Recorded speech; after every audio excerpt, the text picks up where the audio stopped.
Chapter 5 Mysteries at Midnights. Despite the brief interruption to Katsy's apparent very real midnight chill, Akechi slept soundly enough. The next morning, he hobbled to his desk, snatched up his phone, opened up the phone album to assure his legitimacy.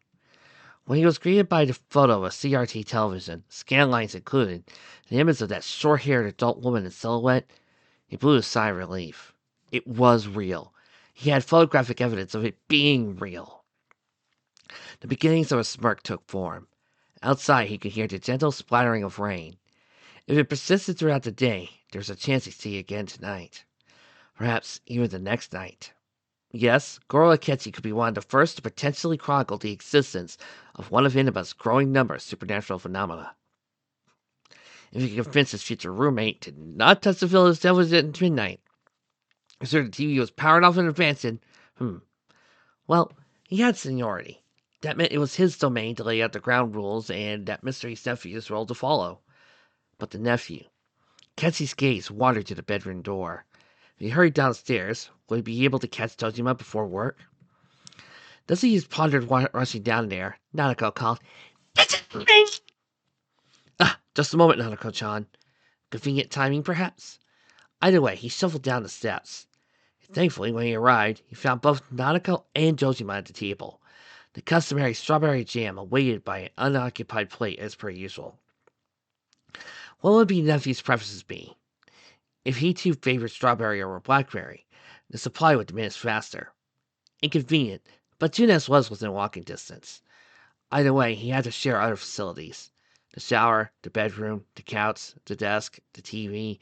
How would he define which drawers in the dresser were for who? Trying to shake off such thoughts, he climbed into his chair to the side of the table. As he did, Jojima watched him closely. "Hey, you holding up all right?" His concern was understandable, given their previous conversation. Sweeping his bangs out of his eyes, Akechi propped up his cheek with his right hand and prodded his leg with his left. "I'm trying to be." He paused, studying himself for what comes next. "I'm sorry about my behavior the other day." Jojima shook his head. "Don't be. I know this is pretty soon." "Well, I'll try to be a model roommate." He munched on his toast, letting the crunchy texture soothe at least some of his nerves. If only it was easier to force happiness. All the positive self-talk wouldn't change his greedy feelings. That would take time, and proof that his worries were for naught. "Speaking of your room, we should probably get things sorted out today," Jojima said. Akechi couldn't really disagree. "Plus, we gotta head down to your school and pick up textbooks and your uniform." Right. School starts Tuesday. Best not to dawdle. But that did raise a question. What about your work? "I'm not scheduled till this afternoon." Nanako finally spoke up. "But that means it'll be a late night." "Afraid so. We got a lot of work to do before your cousin gets here. I'm not about to disturb your sleep schedule to do it." Nanako nibbled her egg, then asked, That earned a chuckle from her father at least. "I appreciate the offer, but all we're really going to do is move some furniture so we can get another futon in there. Looked to Akechi. You get the final say on how we persist in everything. It's only fair." That did help, actually. But given the limited space to work with, Akechi shut his eyes for a moment and tried visualizing the room. "I think we may have to place it against the wall, adjacent to the door. We had to mine the extension cord, but the only other viable option would be placing it parallel to the dresser. That would make for a tripping hazard, especially if Akechi had to get up in the middle of the night for any reason." "Right. The wall might be best then. Tojima took a swig from his morning coffee. Otherwise, I guess it won't be too different. He'll just have to put up with a roommate." "I just said Nanako. "You have to sleep over every night." Akechi couldn't help but snicker at the enthusiasm. "That's all dependent on how well we get along. If he gets too obnoxious, I may boot him down to the living room couch." Tojima actually laughed in turn. "Easy now. My sis says he's a pretty smart kid. Relax, laid back. Sounds a lot like a Power Ranger. I don't think it'll be a problem." That did sound agreeable, at least. Akechi hummed, pausing to continue his meal. "I take that over an obnoxious party animal. And besides, I may not sound like a Power Ranger, but I do sound like Tuxedo Mask." "Huh, If he tried throwing any house parties, the cats would be the least of his worries. Tojima's wry smile suggested that it was at least an empty threat, but Akechi appreciated the sentiment at least. Nanako, on the other hand, pouted. Parties! Parties are fun! Not when they're thrown behind your father's back. Tojima said. Um, kind of parties where a bunch of people come over and make a mess? Her face scrunched up, suddenly quite serious. That means I have to clean up after them. We both would, Akechi said, but that's only if we allowed it to get that far. All things considered, breakfast passed rather smoothly from there. Upon completing their meal, Jojima and Akechi returned to a soon-to-be shared bedroom to begin the renovations. Said renovations merely involved rearranging the cords to leave space for an additional futon, without creating a fire hazard in the process. They divided the dresser so the top two drawers belonged to Akechi, and the bottom two to Dojima's nephew. They even placed labels to keep things coordinated, and did the same to the top and bottom drawers of the wardrobe. Yu Murakami, it seemed, was the mystery cousin's name. At least now Akechi could refer to him as more than an enigma. From there, Dojima drove Akechi out to fetch his uniform, and toured the grounds of his new school. A short trip down the floodplain and past the nearby Yasogami High led him into a very strange school building. A front gate that led to a multi-store facility. Polished wood floors greeted them inside, with rows of shoe cubbies available for the storage of outside shoes. Halls lined with glass doors, all standard fare. Then came the ordeal procuring uniforms and textbooks. Dojima ultimately selected a size bigger than Akechi needed, anticipating the start of puberty. Your birthday's in June, right? That means you're practically a teenager. I suppose uniforms are expensive. It'd be a shame to buy a new one just because of an unexpected growth spurt. Despite the extra size, the uniform that suited him quite nicely. A black high-collar top with gold buttons over a white undershirt, black slacks, and matching dress shoes. He stepped out with a smirk, only to be ushered out for pictures. At least his daily hair care routine kept it presentable to the cameras, and his most winning smile left what he hoped would be a good impression. He exited the school with a bag of textbooks in tow, along with Ketsy's morning clothes. One final stop to fetch a new futon and blankets for impending house guests rounded out their rainy day trip. And with that, the two of them headed home. And when they returned, Nanako rushed up to Akechi and teared, "Music's so cool!" She then turned to her father. Yeah, what's the for you? Now it's your order. Aw, Greenfield's a nice uniform, just like a kitsy kids. The uniforms do have their perks, I guess he had to admit. At least this way I'll blend in more easily. His spot frowned to Dojima's face. Are people still giving you a hard time? The gossip slightly dulled down, but we'll see how long it lasts. The rest of the day, Akechi helped Nanako with chores around the house. Dishes, vacuuming, and dusting, folding clothes. It was all tedious, but as they worked, the two of them enjoyed a marathon of Featherman victory, which allowed Akechi to further appreciate the progressive new direction. By the time the two of them sat down for a dinner of instant ramen, he had to admit. The actress he chose for Feather Pink is quite impressive for a newcomer. With her charisma, it's no wonder they selected her for the leading role. Nodding eagerly, Nanako said, "I knew she was a model too. She's so cool. I wish she's in lots of magazines." I'm more impressed by her skill with a bow. Always a treat to see the actors perform their own stunts. Briefly, he had to wonder if these conversations would persist when Murakami arrived. Would he find Akechi's interest in tokusatsu too childish? Would Akechi have to hide it? The dynamic in the household would surely shift regardless with the presence of an older teen. For now, he had to cherish these moments before everything changed. Speaking of change, when he finally turned on the news, the continued absence of Mayumi Yamano led to a follow-up report. Breaking news! In a follow-up to yesterday's report, we received word that Miss Mayumi Yamano may have been involved in a scandalous affair with City Councilman Taro Natsume. Photographs of each of them appeared in succession. First, Miss Yamano with her short black hair, ruby red lipstick, white collared shirt. Then came a skinny man in a suit with a narrow face and slicked black hair. Lastly, a woman in a red kimono and long brown hair tied in a bun appeared. Which, come to think of it, wasn't she on the calendar at the textile shop? A female commenter weighed in. And to think, He'd only been married for a year. What a horrible turn of events for his and Miss Yamano's careers. But my heart truly goes out to Miss Mizuno Hiraki, forced to deal with her own husband's irresponsible fling and the blowback that has happened on her reputation. Nanako poked at Ketsy's shoulder, frowning. Only Tajima-san were here to guide whether or not Ketchy should give an honest answer. In the end, he settled for a simple, it's when someone engages in romance with another person when they're already in a relationship. Nanako's princess pout was almost too cute for the words that followed. But bless her sweet innocence. Ketchy could think of the many reasons why, and none were appropriate for a 6-year-old. Sometimes people are shallow and they decide someone else is more attractive than their partner. They lack restraint and end up hurting all parties in the end. Realizing this was far from a pleasant topic, he changed the channel to something lighter, namely Nanako's favorite game show. But enough about that. At the end, it's out of our control. So let's just enjoy ourselves. After sending Nanako to bed, Akechi set his alarm he had the night before. The continued sound of falling rain reassured him that this wouldn't be for naught.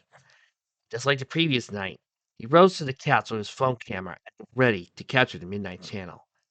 A burst of static marked the start of the show, followed by another silhouette of a short-haired adult woman.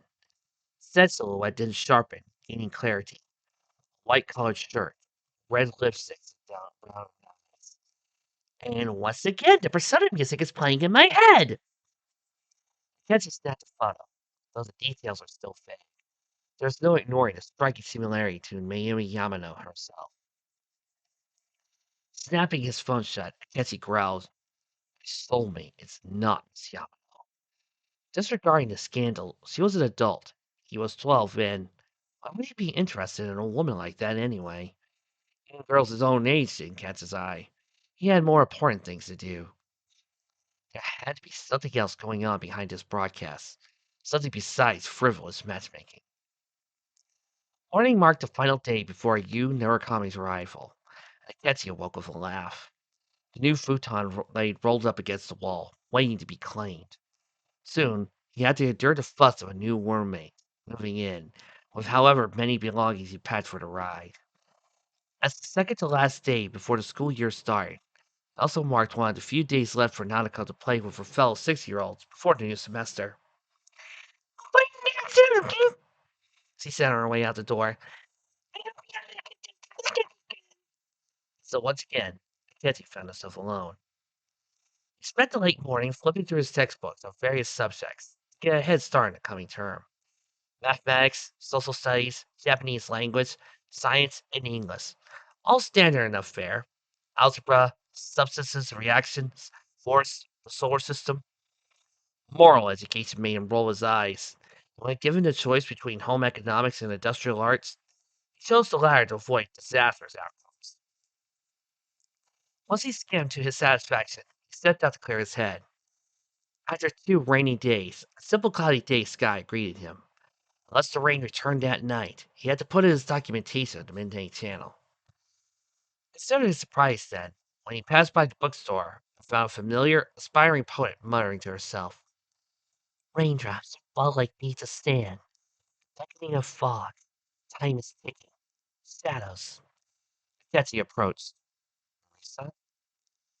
As expected, she screeched, jumping back, forcefully and glaring, "Hey! Don't sneak up on me! Stupid small human jerk!" Betsy set a hand on his hip and cocked his head to the side. "To be fair, I did give you fair warning." Well, whatever. He could use the distraction. Marie was already an interesting enigma. "And what brings you here today?" Marie glanced up at the bookstore sign. "I'm searching," for answers. "Yeah, I know there's a reason this place calls to me." Kitty raised an eyebrow. "Bookstore?" "No! I mean, sure, a little." Her cheeks putted out, giving her an appearance comparable to an angry hamster. "But I mean, this town. Even just standing here, I get this. It's like an itch I can't scratch. I know it's there, but I can't find it." Shrugging his chin, Betsy peered down the street. Was she planning to just walk endlessly until something sparked her memory? I'm not sure wandering aimlessly will help you, Marie-san. The tiny have a smile unfurled, making his amusement all too clear. This in turn made Marie huff and scowl. Oh, yeah? And do you have any better ideas? Well, if you're looking for answers, a bookstore certainly isn't a bad place to start. Patsy opened the door, ushering her inside. Marie stared at the open door like a deer in headlights. I can just walk in? That's typically how stores work, Marie-san. Oh, okay then. Sure. Let's see what they got. She raised a clenched fist, her expression stern and resolute. It was rather silly, actually, but perhaps the simple act of entering a store was a large step for her. He held the door until she stepped inside, and then waved her along, nodding to the cashier at the front desk along the way. Shelves upon shelves of books to choose from. Marie gazed up at him with her mouth slightly agape and her eyes slightly glued open. The cashier asked, "Can I help you to find anything, miss?" Um, Marie looked at Akechi expensively. Allow me, Marie-san. He moved her along, so he was to understand humans, and especially this town. In that case, the nonfiction department seemed like the best place to start. Squinting, Akechi perused the spines of the selection until the title of History of Inaba grabbed his eye. So naturally, he snatched it from the shelf and popped it open for a cursory glance. It says here that Inaba began as a coal mining town and expanded to facilitate the miners. Mining? Marie repeated slowly, then scooted closer to Akechi in order to peek over his shoulder. In turn, he snapped the book shut. Now, if you want answers, you'll have to read it yourself. Do you have the means to pay for it? No. Marie deflated with another pout. Wait, do you? Ah, so that's how it was. I guess he pinched the bridge of his nose, knowing fully well what this could lead. Yes, my guardian was spending some money for good behavior. So you have money. Why does he stand outstruck by that fact? That's awesome! You're awesome! What a strange form of flattery. And I can't he could ever turn down praise. All right, I'll purchase this book out of the goodness of my heart. Next time, you'll have to pay for yourself. And in future, I'd like something in return. Like a favor? Sadly, I would love to do more of Enrico's roles, but she hasn't been in that much stuff I've seen. Really, sorry. Ah, she caught him fast. Something like that. After all, I'm too young to work, so my finances are limited by, however, how much my caretaker seems appropriate. Nonetheless, he passed the book over to her. Although she took it, she spoke with a subdued tone. And I need money if I want more books. Unless you go to a library, anyway. They let you borrow books for a short duration of time. Well, with a cursory book procured, he moved toward the front of the store and waited for her to follow. So, how do I do it? Where do I find this library? Normally, I suggest visiting a school library. But you don't go to school, do you, Marie-san? Marie stopped in her tracks, dead silent. That was good an answer as any. On one hand, I guess he almost envied her freedom. On the other hand, school was an opportunity to learn and grow. Was it something he rather enjoyed, even if the social aspects weren't his cup of tea? Still, given her lack of resources, tell you what, Marie-san, once school starts, I could try to find more books to your liking. However, if I do that, you'll need to return them to me in a timely manner. Otherwise, it's as good as theft. He set the book down on a counter, and the cashier rang it up. So I can't keep them? But why? Because the point of a library is to share knowledge.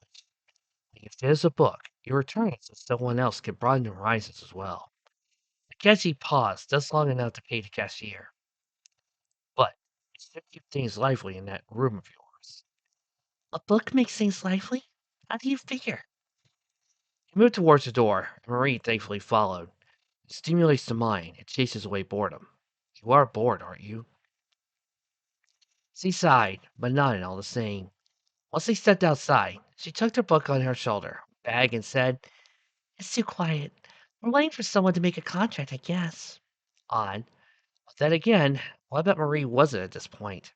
And a dubious contract of mysterious nature. Fit right in with every other oddity Akechi had experienced over the last week. Are there requirements for this contract? If you're that desperate, I'm certainly open to it. This was probably a tad reckless, not even knowing the terms. Yet the thought was still oddly enticing. Well, I mean, you're probably worthy, but the nose is super secretive, and I don't know what it means to make one of those contracts. Two things stood out about this. One, Akechi was, some way or form, worthy. Excellent. Two, there was someone above Marie who went by the nose. Okay, then, sure, why not? And I'm sure it's because of his appearance or hers. His nose is so long, almost as long as my arm. Marie brought one arm to her face, holding it in front of her like a weird elephant trunk. And it's so pointy, too. A commonly large, pointed nose. What was he, some sort of birdman? The image was certainly vivid enough, even with more raised questions. What sort of role does this nose fellow play? Well, Marie stopped herself, grumbling. Hey, wait! You still haven't told me about hell, Hellboy. Please, just call me Akechi. You're right. I've yet to elaborate.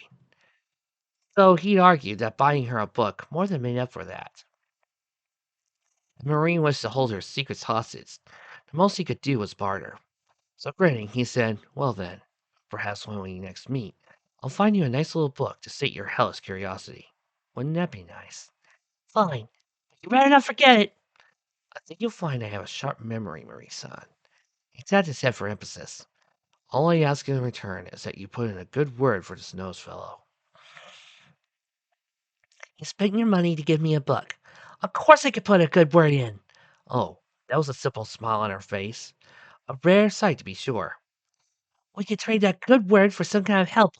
Then I'll figure something else out after that.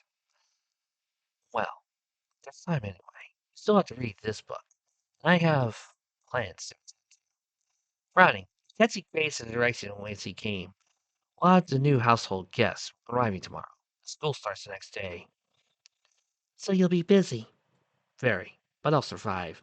Good. If anything happened to you, well, I'm not going to find out about hell if you're dead. So don't do that.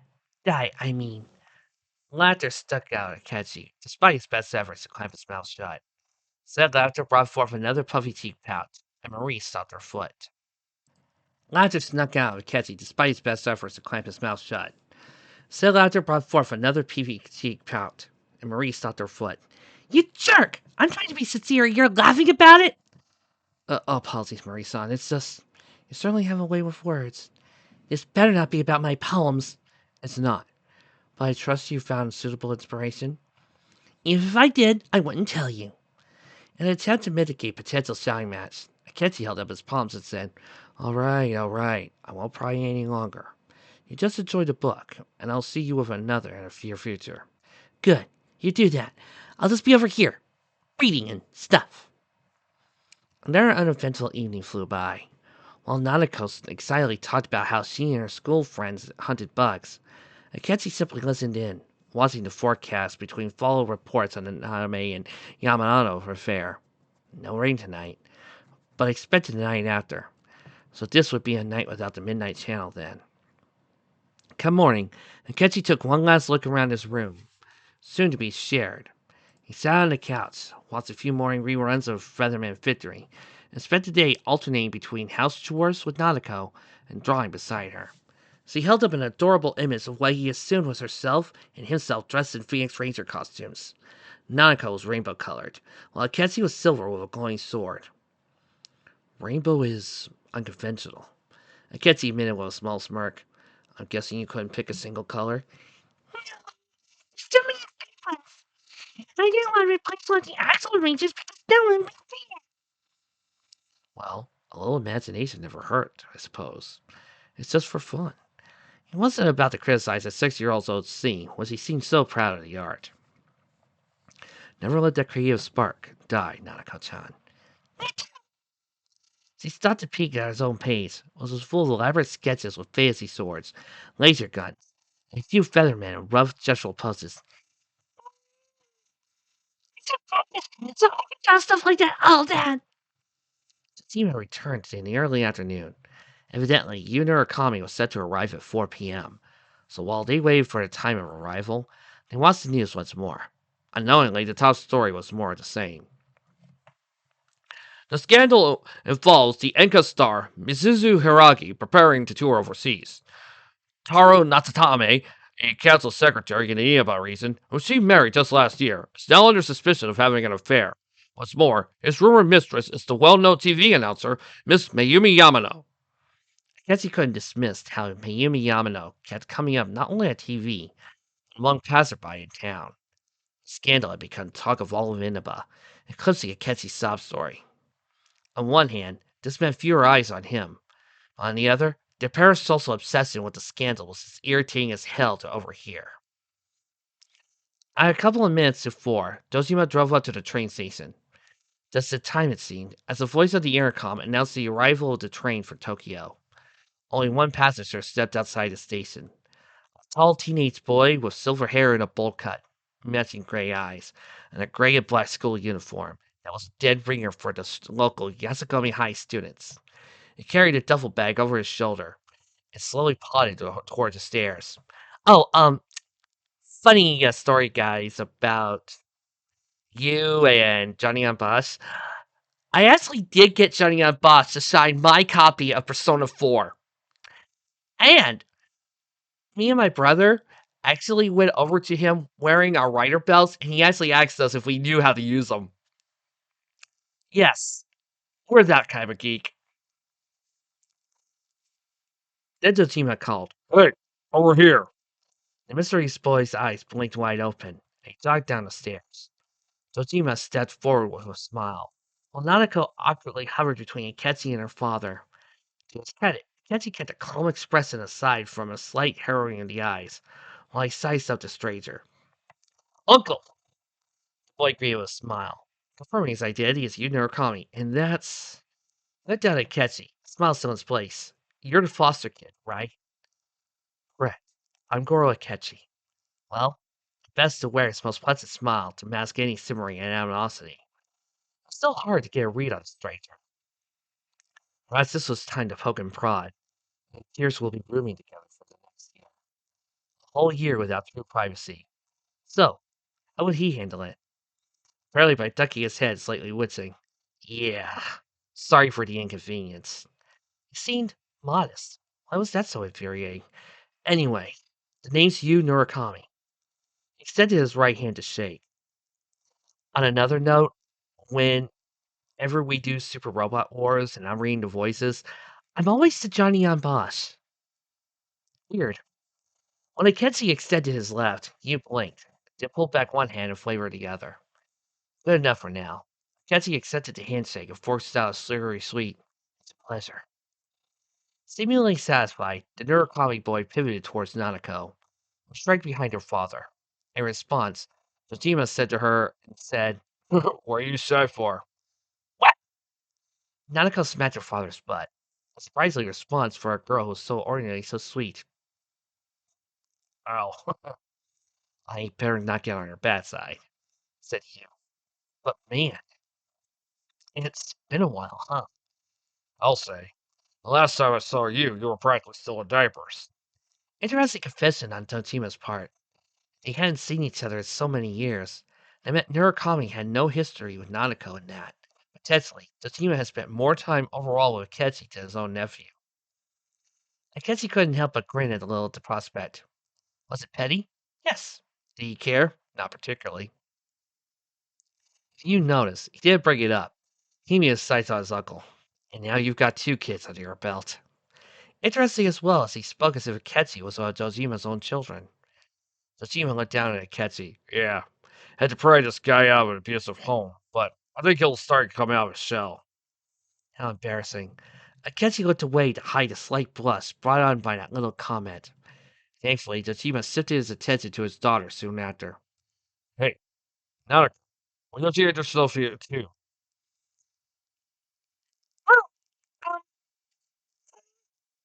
Not surprisingly timid. With Akechi, she approached with far more confidence. Perhaps she liked him better? Or perhaps Akechi was simply more approachable somehow. He'd take it either way. Still, desperate to regain some dignity, he cleared his throat, locked eyes with you, and said, Farewell, Narakami-san, or you'll regret it. He piped away his words with a shark-like smirk. Akechi-kun! Nanako patted on him. Are you taking it too far? Desperate to not lose favor with one of the few people he actually liked, he retorted with a gentle, "Relax, Nanako-chan. It's just a bit of friendly banter." And you, in a near monotone voice, said, "Forgive me, Akechi-kun." He clasped his hands together, bowing. "I'll do anything I can to avoid your wrath." What a ham! What was he, a theater kid? Was gratuitous overacting a hobby of his, or was he simply trying too hard to make a good impression? Whatever the case, Dojima turned around and motioned for the others to follow. Well, now that you all know each other, let's head on back. My car's this way. As he strode towards his car, Nanako toddled along. Akechi started to follow suit, but stopped when Marie walked up out of nowhere, grabbing a slip of paper that fell out of Yu's pocket. Akechi squinted, turning around. "Marie-san, what are you doing here?" Yu glanced between the two of them. "You two know each other?" Marie walked over to Yu, extending a slip of paper. "He bought me a book and let through hell." "That's..." Yu said in that chill monotone. Marie scowled. "No, it's paper. Take it." Yu accepted the paper, looking it over, and while he could, probably should have left it at that. He smirked, set his free hand on his hip, and said, "We just met, and you're giving me your number? Damn, you're forward." Akechi smacked his palm over his face. "You're the one who dropped it, idiot." Marie gave Akechi a look drier than sandpaper. "I think you might be stupid." "Oh, I'm very stupid," said Yu, and Akechi was inclined to agree. Across the parking lot, Dozima said, Hey, Akechi, you! What's all over? Akechi blew a loud, exaggerated sigh, pivoted towards the car. "Seems your nephew's girl crazy, Dojima-san." "Well, he is a..." "You must be me!" And started ahead while waving his hand. "Well, we've already established a strict no girlfriends policy." Following behind, you said, "So boyfriends are still on the table." Akechi stopped mid-step, hands balled to his fists. Oh my god. More than just a ham, Senior Murakami was a smug little shit. Definitely a smartass, at any rate. Though, whatever the case, Marie followed right behind him. "Hey, Hellboy! Why can't you have girlfriends?" Again with the Hellboy thing. Kizzy groaned and looked over his shoulder. "Will you please stop calling me that? Friends are fine, Marie-san. What we mean is more..." Ah, they reached the car. You took Akechi's pause to cut in. "It means I can't kiss girls." Wow, how blunt. So blunt that Tajima pecked his head out the window, with one eyebrow raised, his eyes fixed on Marie. Do I even want to know? "Well, I want to know." Marie crossed her arms, wearing an all too familiar pout. Seeing as how this conversation had taken a turn for the awkward, Akechi said, "Another time, Marie-san." And then climbed into the back seat, scooted over to give Yu space, while Nanako poked her head around the side of the front seat. "Never coming, son. You're being rude." You bowed again before sliding the car. "Forgive me for my lamp assessment." Nanako's giggling made Ketty groan. It wasn't that funny. As the door swung shut, Marie just watched him with a look of utter confusion carved into her features.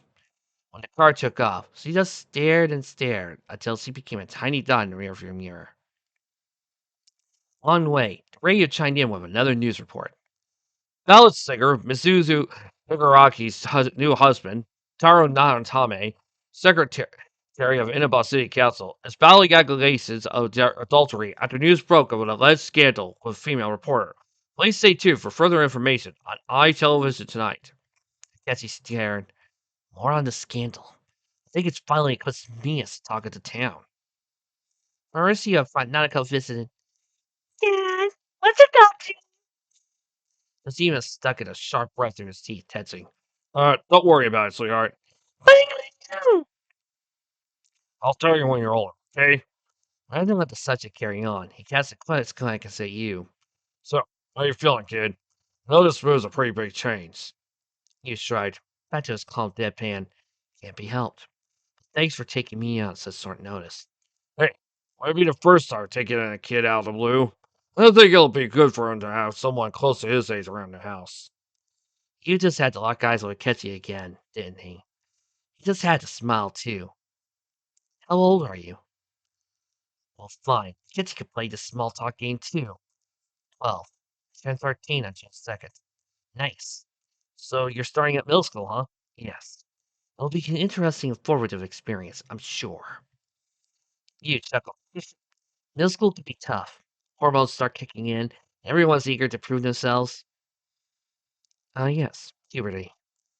First Dojima, and now you. Everyone just had to remind Akechi of the impending tsunami of physiological and hormonal changes, didn't they? Let us hope that testosterone doesn't turn me into a complete. Annika peeked over her seat again. What's testosterone? You leaned forward, figure steepled, expressed dead serious. It's what makes a boy a man. Dojima laughed. That's one way of putting it. The drive went by peacefully enough for a few minutes. The small talk died down. It gave Akechi time to breathe and collect his thoughts. First impressions of Yu Murakami were an irritating, charismatic, yet calm, subdued boy who was eager to make a good impression, even if it meant falling back on scenery chewing, laying quips.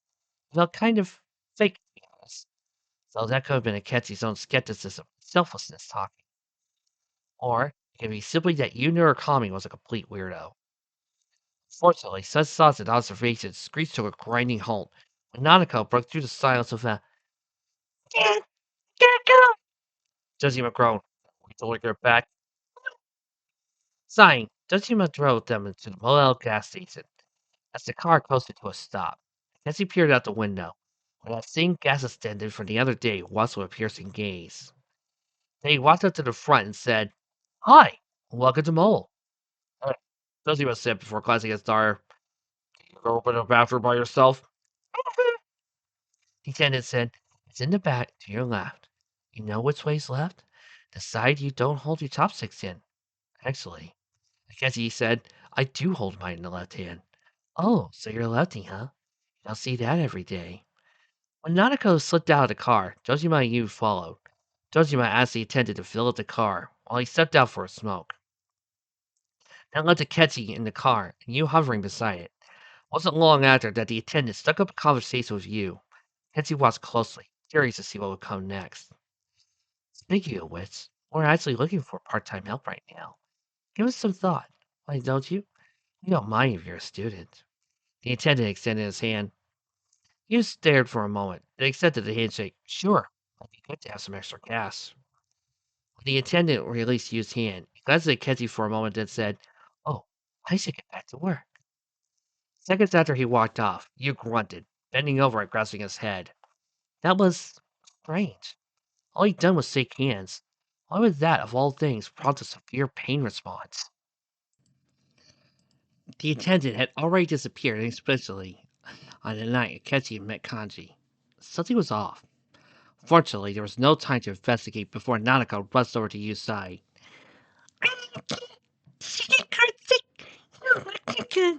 "I'm fine," Yu grunted, slowly straightening. "Just a little dizzy." Akechi poked his head out to the window. "What? Are you allergic to handshakes?" Yu turned to him, back to that poker face of his. "Yep, you got me." Seemingly done with smoke, Dojima approached the car soon after. Everything all right? Yu feigned an obviously fake yawn, and Akechi hated that it made him yawn too. "I'm just tired." Unlikely story. He was as lively as ever until the sudden headache. That's understandable. Dojima said, Must have been a long trip for you. Why not take a little walk? Get some fresh air. Let me know when you're ready to go. "Yeah, good idea." He moseyed on down the street. Wasn't long for Akechi unfastened his seatbelt and popped out of the car as well. "Actually, Dojima-san, I think I'll stretch my legs as well." All right, but don't go too far. Like a shadow. Eh? Akechi followed you closely, and the two only stopped when they simultaneously spotted Marie, hovering between the Yome na Aido bookstore and the Daijira Metalworks. Her face crumpled up as she flipped through the pages of a recently procured book. "Industrialization, huh? And they use coals to make the machine work." You chuckled slightly as he walked on by. "Yep, coal was one of the first big power sources." "Oh!" She looked up from her book. "Where are the other ones?" Well, there's wind, water, nuclear power as well, said Akechi, refusing to cede all the knowledge to Narukami. Solar panels to harness the sun. Oh, hey! You turned to greet Akechi, feeling restless? Perhaps. Akechi moved beside Marie. Enjoying the book then? She nodded. It's amazing to see what humans are capable of. You say that like you're not human, said you. Akechi shrugged and said, yes, she did that before. So, are you an alien? Marie looked away. I don't know. What's an alien? Akechi stepped in before you got the chance.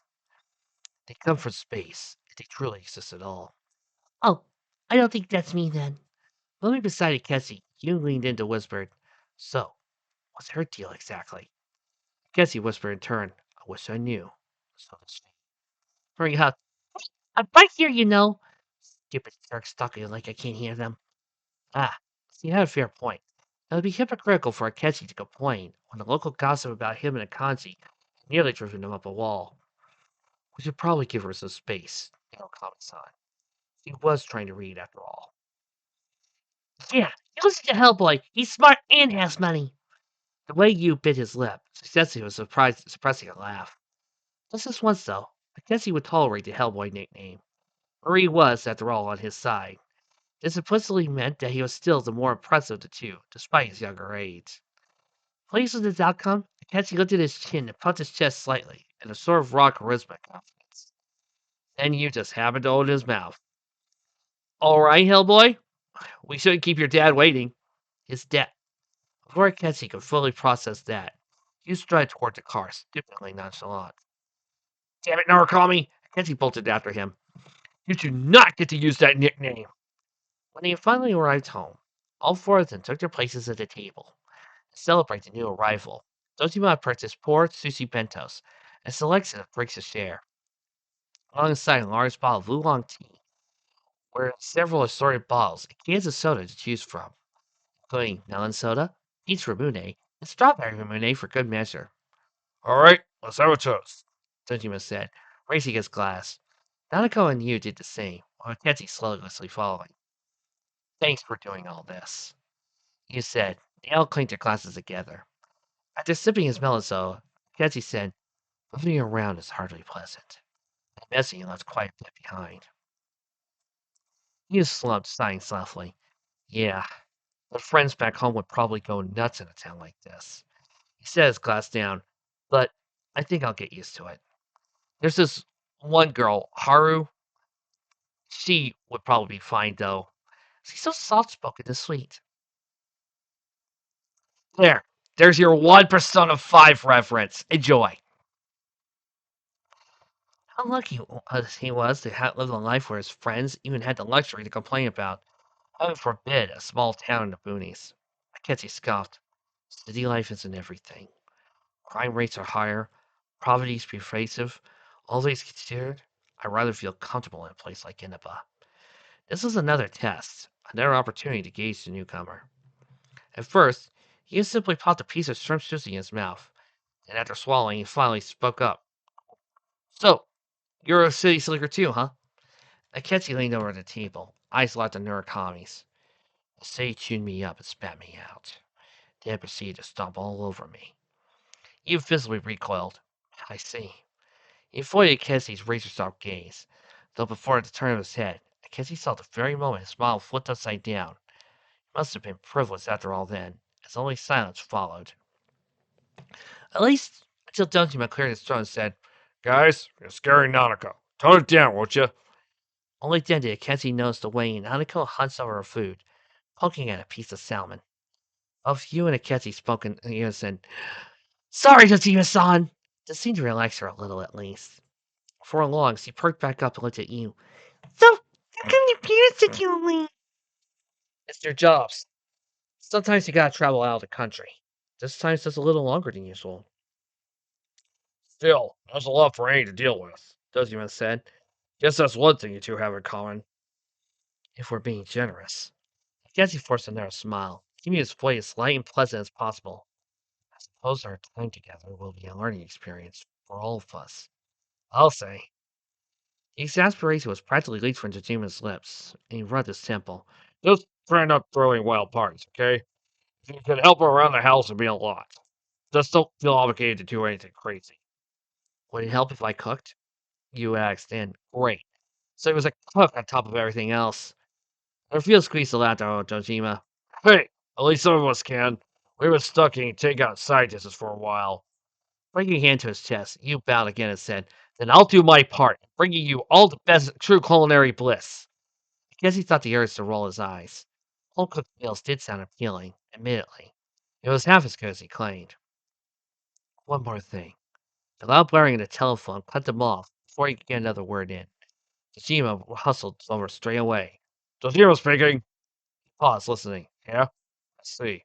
So where is it? Another pause. All right, I'm on my way. When he hung up, he nearly slammed the phone back into his charging stand. A deep frown cut across his lips when he faced the table and said, Sorry, too many calls. You just have to enjoy your dinner. Oh, it's been a long night for me. Naoko's whole body drooped. The beautiful sound of her voice nearly tempted Akechi to move over to her and do something. A hug was probably but much for him, with some gesture of support. In the end, he simply took his sushi plate and parked himself across the table where Dojima sat. Closer, at least. So, you were saying?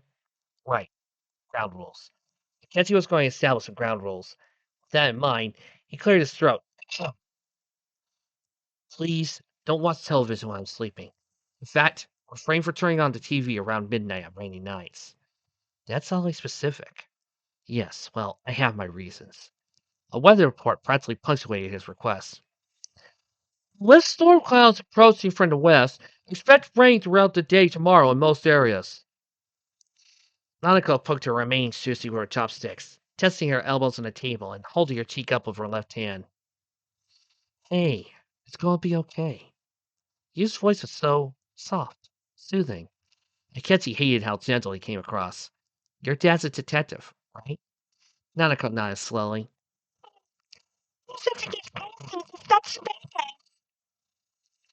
Well, I bet he's going to catch the perp and bring him to justice. Of course he will. Akechi said with a bit more heat than he intended. He was good slightly closer to Nanako. Toshima-san is a good man. He wouldn't leave unless it was urgent. At the very least he cared. People who didn't care wouldn't have spent so much money on a welcome home dinner. Beverages on top of all the kindness he's already shown Akechi.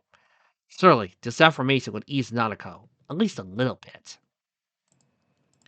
The new cat shifted to the dread topic of the day, the Nanatame cat scandal. Until allegations of an affair with Mr. Nanatami are resolved, so remain off the air and out of the public eye. Nanako's teeth puffed out in a pout. What are you talking about that? It's boring. I'm with her. Oh, not the fic. Just the news in general. The press is noisy and celebrities have no privacy. Cassie says the TV cut to commercial. My goodness, every day is Customer Appreciation Day. The screen flickered between different departments. Produce, clothing, electronics, toys. Come see for yourself and get in touch with our products. Then, of course, came Nanaka's favorite jingle. Every day's great at your Tunas. As silly as it was, seeing her immediately brighten lifted a weight off Aketsu's back.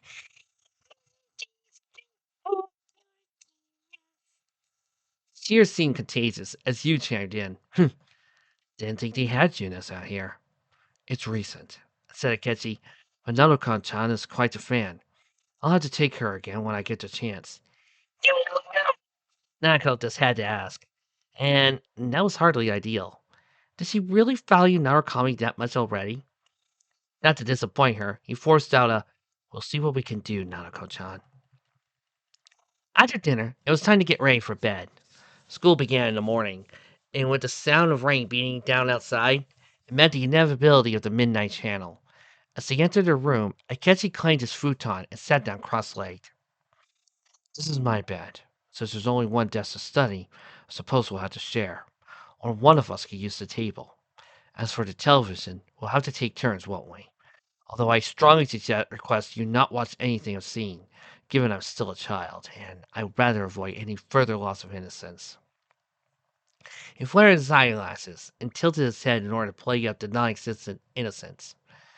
Really, this was just another way to establish control.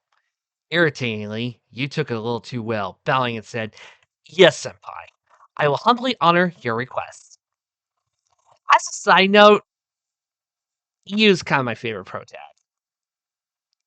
Second place is Joker, and third is Doorboy.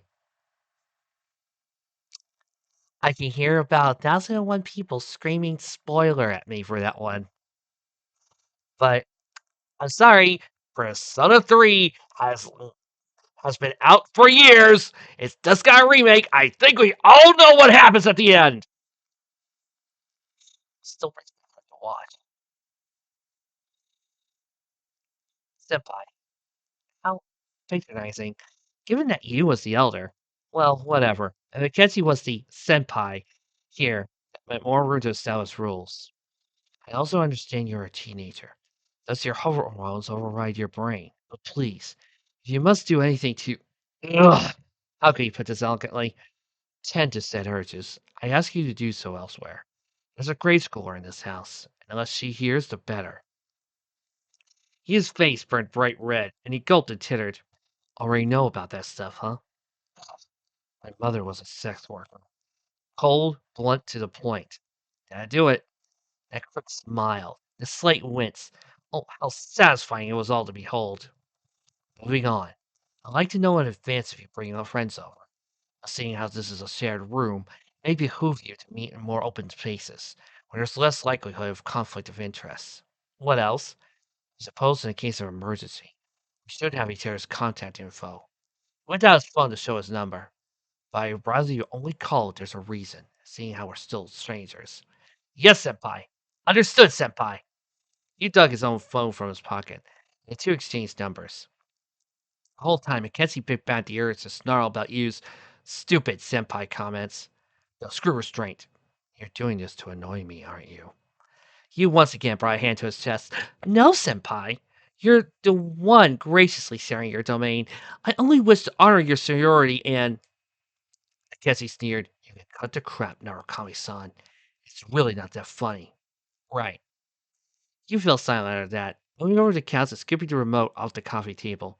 So, anything you want to watch? Take your pick. Just remember, TV goes off before midnight tonight. It's raining.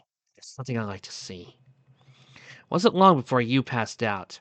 Didn't bother crawling in his futon. Grumbling, Akechi grabbed the blanket, folded over said futon, and threw it over him. As irritated as he was, he could at least extend that small courtesy. As with the previous rainy nights, he set his alarm and dozed until the faded sound blared. Astonishingly, you slept through it all. But with the couch occupied, I guess he had to stand before the unlit screen until it finally sparked to life. Nothing could prepare him for what he saw next. Mayumi Yamano ran towards the screen, eyes wide in alarm. Akechi snapped a photo. Behind her, a blob of shadowy tendrils rose. His throat constricted. His hand trembled. What's this? Mayumi fell to the ground. The shadowy mass lurched over her. Akechi backed away. He gulped, then gasped for breath. She reached out her hand, screaming. Akechi meant to snap another photo. He did. He truly did. But then the darkness consumed her, tearing her apart. His phone hit the floor, and he could only watch in silent terror.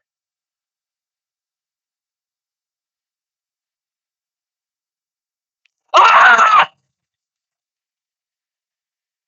Scared you, didn't I?